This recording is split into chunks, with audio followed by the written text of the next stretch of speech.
Pregnancy চলাকালীন থাইরয়েডের ওষুধ যদি কেউ না খান, IUGR অর্থাৎ ইন্ট্রা ইউটেরাইন গ্রোথ রিটার্ডেশন থেকে শুরু করে আপ টু বেবির মাল্টিপল কমপ্লিকেশন অ্যারাইজ করতে পারে।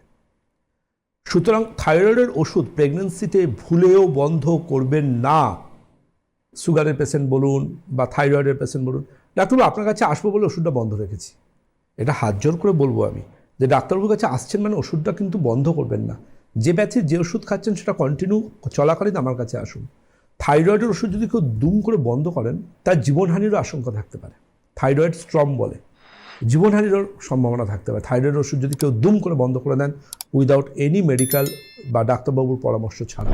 সবাই নাস্তানাবুদ, সবাই জেরবার, ডাক্তারবাবু ওষুধ 50, 75 না 100, এই অঙ্ক, এই ধারাপাত, এই নামটা মুখস্থ করতে করতে জীবন কেটে যাচ্ছে। এত ওষুধ খাচ্ছি, একটু বন্ধ করলেই আবার ফিরে আসছে। থাইরয়েডের যে মাল্টিপল সমস্যার সাথে রিলেটেড, এই জায়গা থেকে কিন্তু মানুষ আয়ুর্বেদ চিকিৎসার কাছে আসছেন এবং আয়ুর্বেদ চিকিৎসার মাধ্যমে কিন্তু অসুখটাকে চাইছেন সরিয়ে ফেলতে। যার জন্য আমাদের ক্লিনিকে শিক্ষিত মানুষরা আসেন, জানেন কোনো সাইড এফেক্ট ছাড়া আমি সমস্যাটাকে নিয়ন্ত্রণে করতে পারবো।